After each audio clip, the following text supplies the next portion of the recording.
Bismillah, Assalamualaikum warahmatullahi wabarakatuh. Alhamdulillahirabbil alamin.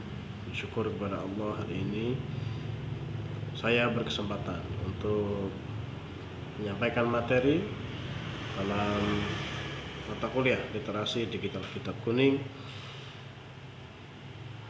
tentang cara meninggalkan maksiat. Bersyukur kepada Allah, di hari ini, di masih akhir-akhir daripada bulan Dzulhijjah menuju bulan Muharram atau pergantian tahun, kita masih diberi kesehatan, keselamatan, dan perlindungan dari Allah Subhanahu wa taala. Salawat serta salam semoga tercurah kepada Nabi Agung Muhammad sallallahu alaihi wasallam. Rekan-rekan kelas A34 PJPAI AN Syekh Nurjati Cirebon dan Bapak dosen Bapak Naufal Maliki, Magister Pendidikan yang kami muliakan, perkenankan saya menyampaikan secara singkat cara meninggalkan maksiat. Maksiat tentu saja sesuatu yang harus diminimalkan, bahkan mungkin dihindari, karena berasal dari pikiran dan elemen hati yang terdorong oleh godaan, oleh dorongan, oleh desakan dari lingkungan, keluarga, teman, sahabat, atau yang lain. Kita di dalam diri kita masing-masing, baik muslim muslimat, punya semua potensi kebaikan dan semua potensi kejahatan. Maka tugas kita menyeimbangkan atau bahkan membuat dominan potensi kebaikan dalam diri kita. Maka diharapkan dengan ajaran ini, cara meninggalkan maksiat ini, materi ini bisa membantu masyarakat untuk lebih menjadikan dirinya soleh dan solihah secara pribadi dari inisiasi dirinya sendiri. Beberapa cara yang bisa dikerjakan kita bagi klasifikasinya dari maksiat. Ada maksiat zahir atau yang terlihat atau yang lewat panca indera. Ada maksiat batin seperti yang berasal dari mata, telinga, lidah, perut, farji atau kemaluan laki-laki, dan memelihara juga kaki, karena semua itu saling berkaitan dan membantu kesuksesan atau keberhasilan orang dalam beraksi apapun. Maksiat batin ada menjauhi sifat ujub, menjauhi sifat riya, menjauhi sifat hasud. Maka kita sekarang membicarakan detailnya, apa yang harus dilakukan supaya kita tidak melakukan hal-hal yang diklasifikasikan dalam hal tadi. Untuk laki-laki khususnya atau perempuan yang belum menikah, mata kita harus dijaga dari melihat yang bukan mahram, apalagi yang bersifat terbuka auratnya. Maka kita harus meminimalkan, menjaga dengan pandangan, bisa dengan berpuasa, dengan berzikir, atau berkegiatan aktivitas yang positif. Jauhkan atau jangan melihat orang lain dan untuk merendahkan orang lain dengan segala kondisinya. Harusnya kita kalau melihat orang lain yang lebih kurang atau tidak beruntung dari kita, harusnya lebih bersyukur. Kita bersyukur tidak lebih lapar dari orang tersebut. Kita bersyukur kita tidak cacat diberikan rezeki yang sempurna dan lain-lain. Jangan melihat untuk menakuti orang lain, untuk mengintimidasi orang lain, karena jelas itu tidak dibenarkan secara hukum agama dan hukum apapun. Menjaga telinga, mendengar firman-firman Allah. Era sekarang teknologinya lebih banyak, lebih mudah. Ada platform YouTube, ada MP3 player, ada laptop dan sebagainya.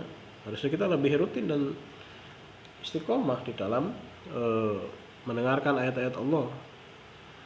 Kalau dulu, di zaman dulu mungkin kita hanya mendengar di masjid-masjid yang di play, di setel ketika mau ada azan ataupun mau sholat Jumat dan sebagainya.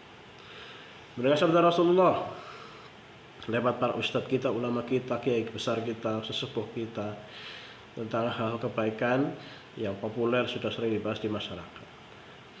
Mendengar hikmah para kasih Allah lewat buku-buku risalah atau sirah nabawiyah yang bisa kita kerjakan secara mudah dan sesuai kemampuan kita. Menjaga lisan, memperbanyak zikir, kalimat thayyibah, baik setelah sholat, sebelum sholat, atau di sepertiga malam terakhir, dengan berdoa untuk kebaikan keluarga kita dan diri kita masing-masing. Membaca Al-Quran secara istiqomah. Allah melihat istiqomahnya. Tidak harus banyak, kalau bisa banyak itu bagus. Tapi kan kalau tidak konsisten, tidak istiqomah, ya maka lebih baik yang sedikit tapi istiqomah setiap hari, satu halaman, berapa ayat secara konsisten, maka 3 bulan, 2 bulan selesai. Menuntun orang lain ke jalan Islam, tidak harus yang mengajak ajaran Islam adalah orang yang ahli agama atau harus ustaz. Kita orang yang biasa pun bisa mengajak ketika kita tahu aturan, ketika kita tahu ketentuan agama-agama kita. Untuk perut yang sekarang bisa dilakukan oleh siapapun, tidak hanya orang dewasa, tidak hanya orang Islam, siapapun bisa menjaga ini untuk tidak memakan makanan yang haram atau yang bukan miliknya. Kalau ada makanan ditanyakan ini punya siapa, ini dari siapa, seperti itu. Tidak makan berlebihan. Nabi sudah sering mencontohkan tentang ikhwal puasa yang menyehatkan. Dampak baiknya Nabi selama hidupnya jarang sakit, giginya utuh sampai beliau tua. Tidak bermewah-mewahan dalam hal apapun, aset kepemilikan, pakaian, harta, apalagi gadget sekarang dan lain-lain. Melihara farji, mengekang mata, hati dari yang haram dan syubhat. Karena farji itu bisa berdampak panjang terhadap tidak hanya perzinahan dan perselingkuhan, tapi terhadap mungkin anak yang lahir dari hasil tindakan-tindakan yang tidak dibenarkan secara agama. Melihara tangan, menghindari tindak kekerasan kepada siapapun. Kalau yang populer di internet ada KDRT dalam rumah tangga, tidak boleh, karena setiap orang punya sisi salah dan benar. Maka kita harus mengukur tidak hanya salahnya saja. Tidak mengambil barang secara haram, baik proses maupun sumbernya. Sebagai contoh misalnya apel di jalan, ya kita tanya ini kebun milik siapa, ini pohon punya siapa. Kita harus meminta halal dari yang memiliki. Tidak mengkhianati amanah atau titipan. Bila kita dititipi sesuatu, kita harus sampaikan kepada yang dituju atau yang objek yang akan diamanahkan. Tidak menulis hal yang tidak boleh diucapkan, apalagi di era sekarang media sosial, tidak boleh sinis, kasar, sarkasme, tidak boleh menyindir atau menjelek-jelekan suku, agama atau bahkan komunitas yang lain. Meminimalkan itu, mari kita minimalkan dalam bermedia sosial. Menjaga kaki, kita seimbangkan. Kita ke pasar semangat, kita ke mall semangat, kita ke sekolah kerja semangat, ke masjid pun ya semangat. Jangan jomplang salah satunya atau tidak imbang salah satunya. Mencari ilmu, walaupun sekarang sudah tidak rutin, orang sudah tidak istiqomah baca buku, ya kita lihat buku-buku elektronik, kitab-kitab elektronik, kita minta diajari sama ustadz atau ulama yang paham tentang kitab tersebut supaya kita punya dasar ilmu yang jelas, mutawatir, dan runtut. Mengenai tempat-tempat pengajian, majelis sholawat atau yang lain yang untuk memberikan ketenangan batin dan ketentraman terhadap keseharian diri kita. Selanjutnya meninggalkan maksiat batin, tadi zahir gitu ya, yang terlihat.